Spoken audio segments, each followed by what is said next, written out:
Udah terus mana? Ada Pak. Udah baik semua buat pelajaran ini? Semangat dong, semangat. Semangat. Alfa? Semangat Pak. Lima. Pukul. Tolong diam. Sebelum kita belajar, apa mau merapikan dulu? Mari kita di sini depan. Sampah-sampah yang masih berserakan, mohon ini. Itu bukan sampah dulu. Kita bayar teman kita, oke? Pak, misi Pak itu Pak. Oleh.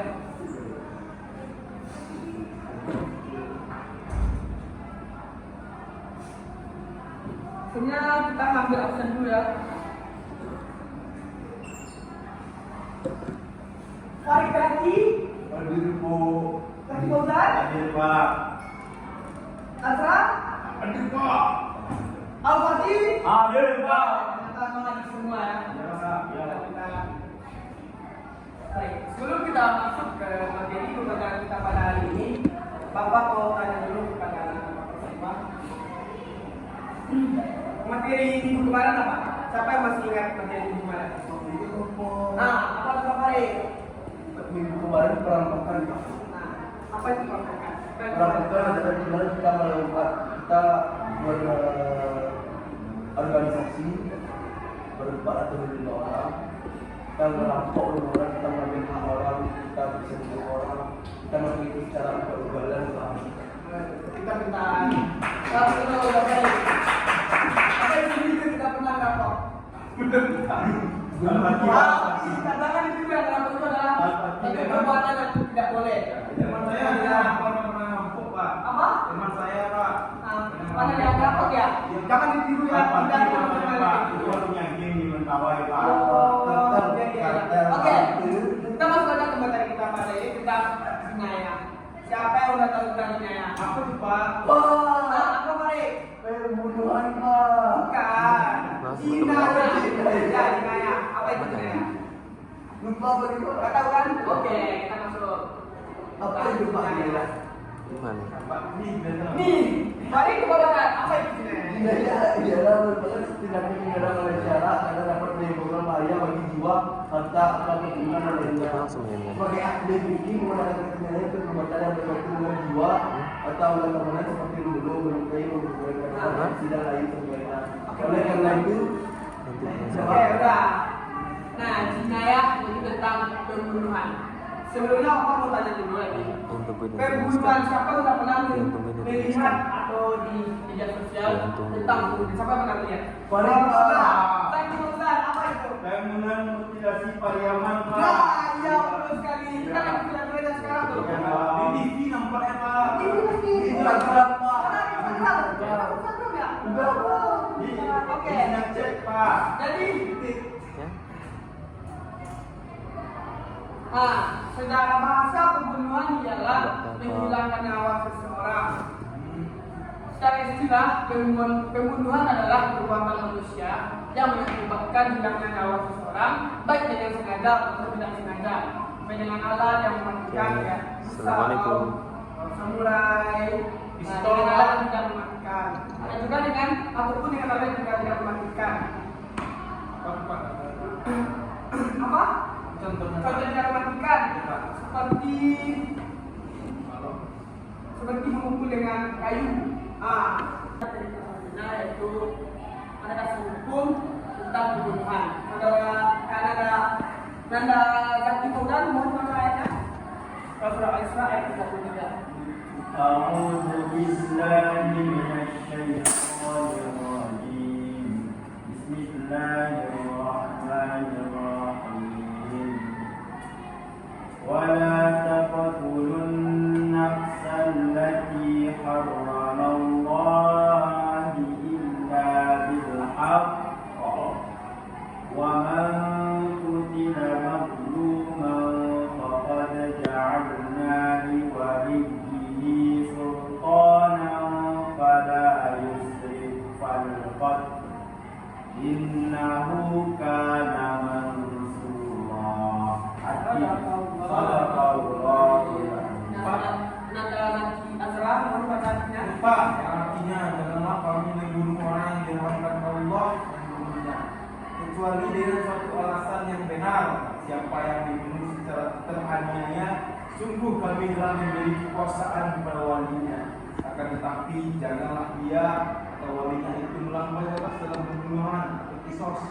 Sungguhnya dia adalah orang yang mendapat pertolongan. Nah, siapa yang tahu apa isi kandungan surah Al-Fatihah itu? Nah, hari tahu nggak? Tahu Pak, Apa itu? Pak Izi versi Pak. bahwasanya di sisi Allah berdepan kita tidak boleh membunuh. Nah, sekali berapa kali?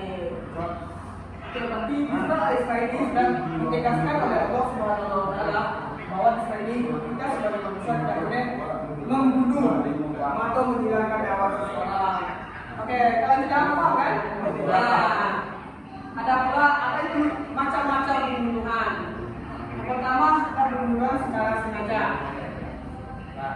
Pembunuhan secara sengaja, yaitu pembunuhan yang telah direncanakan dengan menggunakan alat yang mematikan, yang melukai atau memberatkan mustakal.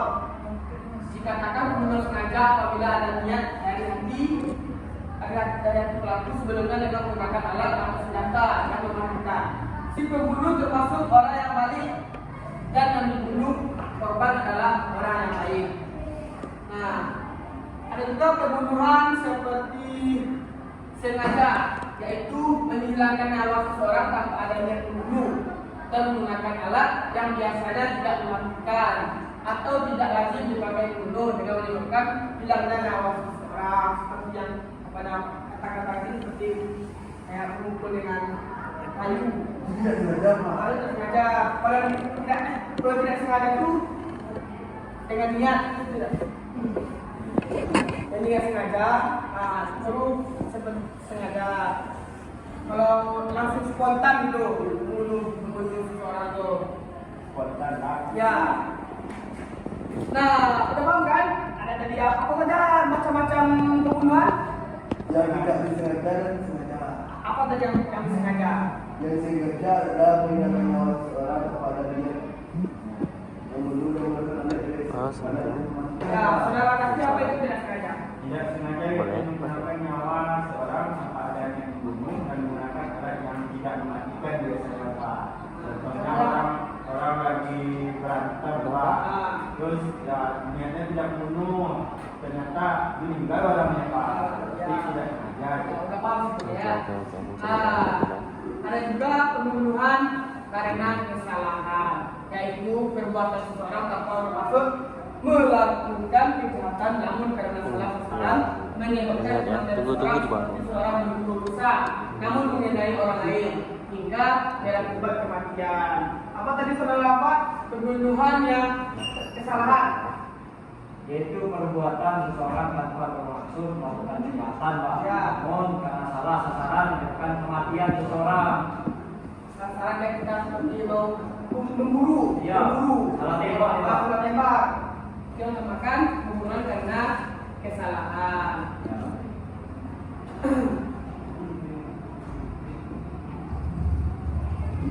Nah ini ada hukuman bagi pelaku pembunuhan. Pelaku pembunuhan seperti sengaja tidak mendapatkan hukuman kisahnya, namun dihukum dengan membayar sejumlah denda, yaitu diat menghalalkan atau diat berat. Tidak, dia kan dapat dibayarkan secara bertahap selama 3 tahun kepada keluarga korban yang sederhananya sepertiga. Saat itu pembunuh juga harus menunjukkan kefarat. Dan juga pembunuhan yang disengaja, seperti kejadian yang di mutilasi, Itu sengaja Pak. itu sengaja dengan niat. Oh, niat. Ya. Karena apa alasannya kemarin? Oh, dia Cemburu, Pak. dia dikatakan membondo Pak. Ya cemburu itu. Nah, tidak itu, dia nggak mau bayar hutang, dia nggak mau bayar hutang, lalu mutilasi lah, ada pembunuh. Berapa orang? Kemarin Pak, bertiga. Abang-abang ini kan yang dicincang-cincang itu, dan kepala badan. Itu kenapa? Nah, oke, udah paham kan? Jadi, Paham. Oke, kita masuk ke hikmah. Pak, kalau artinya Pak? Ya, kenapa? Oke, silakan dulu. Itu tangan kenapa lagi ya? Baik. Nah, ada hikmah larangan membunuh. Hikmah larangan tentang pembunuhan. Apa tadi kau bilang hikmahnya? Hikmahnya adalah kita memelihara kehormatan dan keselamatan jiwa setiap manusia, Pak. Jadi kita tidak juga membunuh orang, menghilangkan nyawa orang, siksa-siksa orang. Bagus, sudah tadi. Oke, mungkin hanya itu materi kita pada kali ini. Mudah-mudahan semuanya anak bapak siapa yang bisa dapat menyimpulkan kesimpulan dari pembelajaran pada hari ini. Ya, anak-anak adik, silakan simpulkan. Kesimpulan pelajaran kita hari ini adalah perilaku benar. Intinya yaitu tadi kesimpulan pembelajaran kita hari ini adalah tentang larangan membunuh. Apa yang disengaja Maupun maupun tidak tidak disengaja. Sesuai dengan dalil Itu dengan Al-Isra ayat 33. Oke. Baik, mungkin ada yang berubah dari kita pada kali ini. Bapak, mohon maaf atas kesalahan dan terima kasih atas perhatian. Wabillahi taufiq wal hidayah. Assalamualaikum warahmatullahi wabarakatuh.